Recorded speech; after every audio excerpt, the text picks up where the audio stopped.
Thank you for tuning in to Homeschool Homesteaders. Today we're going to talk about making your own pig feed and what I fed my pigs in general. And to get your pigs to 300 pounds, you will need 700 pounds of food plus or minus. You could always go to the store and buy the cheapest premixed bag. They start at $21, so the cheapest bag will be about $300 per pig. Or you could be a cool homesteader and mix your own pig feed as this video clip shows. So what I do is I only buy about 400 pounds of grain per pig to mix. The rest comes from table scraps, weeds, your garden leftovers. And let's talk about a basic feed. Basically 4 parts of corn and 1 part soy. This is basic. 4 parts corn, 1 part soy. This is not what I do, but this is enough to feed a pig if you want to take this basic route. Now let's talk about corn. This clip shows crack corn. But corn contains all the essential minerals and fats and vitamin C, E, protein, carbs, fiber, starch, etc. Corn is very cheap, so a 50-pound bag, especially in fall, is under $8. I go to a feed store in my town, and what he does is he mills it into a fine powder that looks like this, and it's about $5.25 per 50 pounds if I buy it in bulk, or you could go buy cracked corn and just soak it. Problem with corn is that everybody hates corn outside the U.S. Other countries do not feed their pigs corn. Even our neighbors to the north, the Canadians, will feed their pigs barley instead of corn. And some European countries, they refuse to eat pigs if they are fed corn.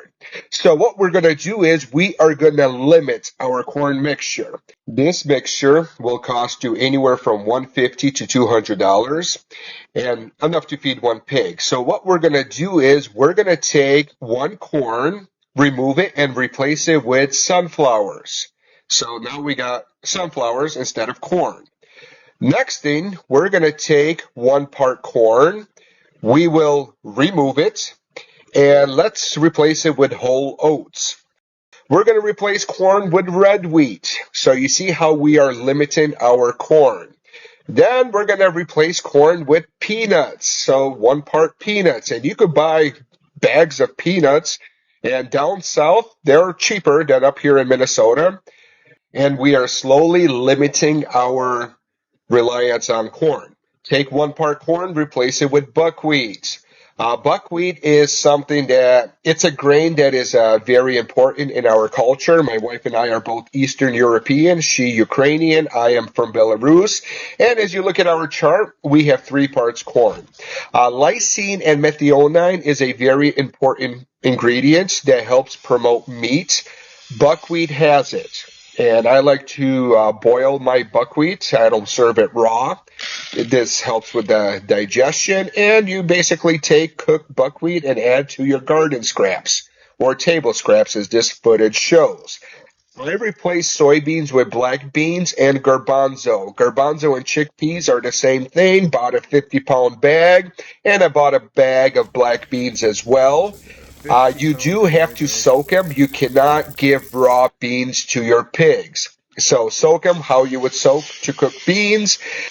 Fill it up, let it soak overnight for about 12 hours. And the next morning you cook it. And I cook everything outside on my deck on this little 40-watt. It's a big, this little stove heats up really quick. And so basically you have to give cooked beans about a cup. And as the pigs get older, maybe 2 cups that you give to your pigs. This helps with the lysine and protein. In my town, I have Mike's Discount Foods, and they sell cheap grains. 2 pounds of beans under $1, or like $2 for 3 pounds. So if you don't have 50-pound bags, you could get small bags. And cooked beans, like this footage shows, you add to garden scraps, table scraps, then this will provide the lysine to your pigs. Split peas are very cheap, and same thing, soak them and cook them.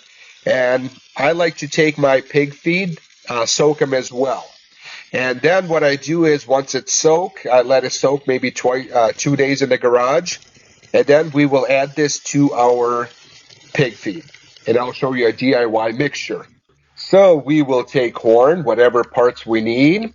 We will put it in a bowl. I'm mixing it in a bowl, but I usually mix in a bucket. Then we will add beans, 1 part beans. Since I cooked some split peas, we will add split and just 1 cup, add it to the mixture. Then we add buckwheat, the other dry mix that I made, and mix it with your hands. And I'm doing this in the bowl just so you guys could get a better footage, but I just mix big batches at a time in a bucket. And this is a beautiful DIY pig feed. Pigs enjoy this. When people see your pigs eat this, they will spend big money on your pigs. This is a dry pig feed.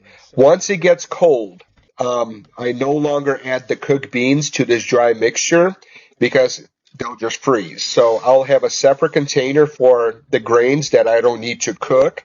But the beans and whatever else I cook, it's just going to be frozen in the cold months. So what I do is I cook them separately, and I add beans to other foods like table scraps, garden weeds, etc. In my garage, I have buckets. I just add beans to these buckets. Because if I mix cooked beans with the dry, they will just freeze. Here is a beautiful bucket, and you can see some of the garbanzo beans. And basically, this is how we give the pigs protein and lysine. Without lysine and protein, your pigs will not have meat, and they're going to be like these fatty pigs with no meat.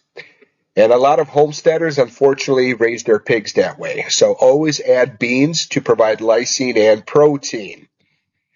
Basically, garbanzo beans, they are the best beans after soybeans. They are healthy for us humans as well.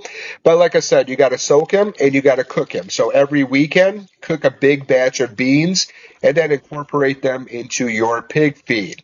If you squeeze them, they should be nice and soft. And then we'll have to show my chronic fingernails, which are always dirty. Here I have a bucket filled with bread. I added beans and buckwheat to provide the necessary lysine and protein, and milk. Soaked bread and milk is a great way to feed your pigs, and the pigs love this. I'm not a big fan of feeding. This is just maybe twice, but the rest of the footages, like this footage right here, shows different garden scraps, and you can see the beans and buckwheat that will provide the necessary nutrients. Rice and beans is a way to provide complete protein to your pigs. So everybody has leftover rice somewhere. Maybe you got some spoiled rice or over expired rice. Otherwise, most of the stuff I fed was weeds, especially the first 2 months.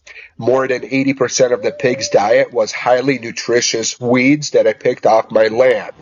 Every time you weed your garden or your lawn, those weeds can be fed to your pigs. There are some poisonous weeds, which I showed in my previous videos, but like dandelions are perfect. Clover, best weed you could feed your pig. White clover, burdocks, milk thistle. A lot of weeds can be fed to your pigs, and they provide the complete nutrients your pigs will need to grow. And so once winter hits, we had to rely on the DIY pig mixture. And so my pigs came out to $265 per pig. So almost $600 to feed my pigs. With everything else, it cost $800. I forgot to mention salt, but provide maybe a half a cup to 1 cup of salt per pig a day. A bag is about $8. Thank you for watching this video, and go raise some pigs. Hopefully this video gave you some ideas and inspiration. Thank you.